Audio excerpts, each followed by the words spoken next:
Hi, I'm Diana Del Monte, and I'm an animal communicator. I've been doing it for 20 years. I work with lost animals and behavior problems and animals and spirit, death and dying. And this series that I'm bringing to you now is about behavior problems. It's based not solely, but mostly on my book, which is an ebook now. It's a mini version of this. It's 60 pages, and it's available free with this course. You know, my own cat, Bubby, peed, sprayed actually for 10 years. And at that time, I was new to having cats. I didn't know that much about them at all. And I didn't even know that he was spraying. I thought that maybe I was, dripping coffee or something on there. I was an artist at the time, and I had my photographs and my drawings leaned up against the wall, and he damaged quite a bit of things. I never knew until one day he looked straight at me and raised his tail and sprayed, and I was just shocked. And then I realized it was him this entire time. Well, he never stopped spraying until my partner Michael and I separated. So all the tension in the house between us in our relationship was really taking a toll on Bubby. 90% of the time, a behavior problem is always a mirror of the person. And that's why animals are in our lives. They come to us as teachers and healers. They want us to grow and to learn. And if we look at what they're trying to show us, we can learn a lot about ourselves and grow.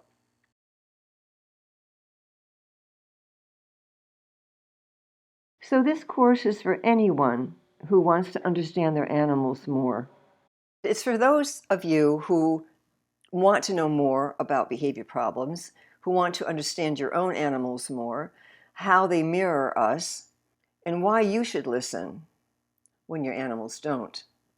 This course is also for those of you who are doing animal communication, who have already taken my introductory course and want to know more about how to go about resolving a behavior problem. Because I'm sure those of you who are doing the work have people calling you with their animals urinating in the house and aggression issues.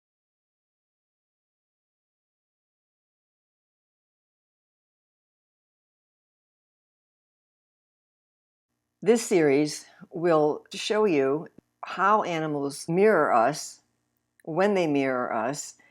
It will give you insights so that you can begin to look inside yourself, to really understand yourself more, what you're broadcasting to your animals unconsciously through your thinking, through your repression, repressing your emotions, bringing your negativity home from work, not being able to clear it out, feeling stuck, not moving forward, being in a relationship that's not working, that's maybe stressful, or there's a lot of conflict. Animals don't like it when there's conflict in the house. They don't like it when we stay in a relationship that's not serving our higher purpose anymore, it's not for our highest good, any kind of relationship. Our relationships with our coworkers, it doesn't matter what the relationship is. My cat Garfield, he had fungal dermatitis. Sometimes it's a physical issue and sometimes it's their issue, but there's always an emotional cause behind every physical ailment.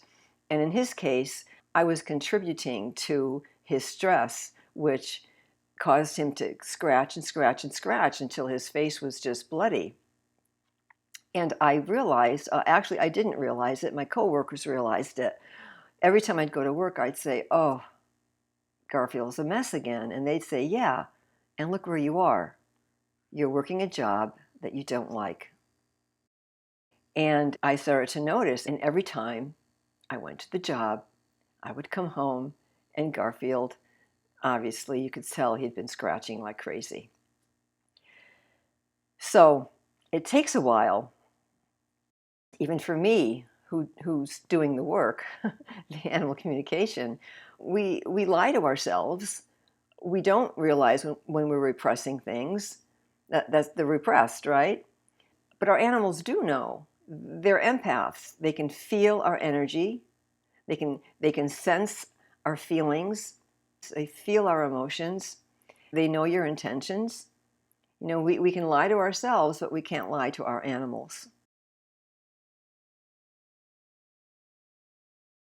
So the course will cover a lot of different aspects. We'll find out why Bernie was peeing in the house, why Mickey was biting the dog walker, why two cats were fighting, and why Lulu wouldn't walk more than 20 feet.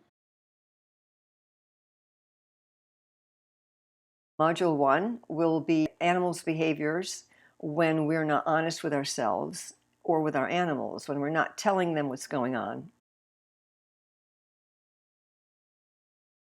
Module 2, how animals react when we're not conscious of what we're thinking and how they reflect what we're thinking.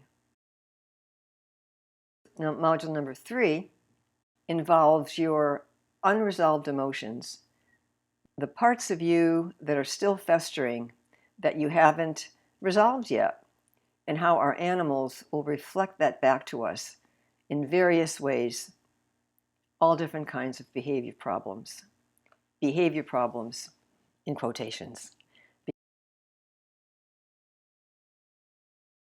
So module 4, we talk a little bit about animals as empaths, how they so easily absorb our emotions. Module number 5, we look at disease and how sometimes their physical illness is a mirror of our own or a mirror of what's going on with us emotionally, but not always, just sometimes. We talk about the differences. Module number 6, we look at animals when they're nearing their transition, when they're getting ready to pass, and how our thoughts can make their passing more peaceful or not. Module number 7, why animals sometimes leave home. And I work a lot with lost animals, and they don't always leave because of you, but there are times when it is a reflection of something you're doing. And the last module will be about urination, which is so common, and the difference between peeing and spraying, and how you can begin to know whether the issue is their issue or it has something to do with you. So it's a matter of reflecting back on yourself and looking honestly, taking a good honest look at yourself, looking inward all the time. Our animals are our teachers and they're healers. If we put them outside or give them away or ban them to a certain area of the home and they can't enjoy the whole house, or we keep them in a crate because we don't trust what they're going to do when they're outside of the crate, it doesn't solve the problem. And you're not learning anything from the behavior. So I think you'll enjoy the series. I share a lot of stories with you to give you a fuller picture. So I hope to see you soon. Thank you. Bye.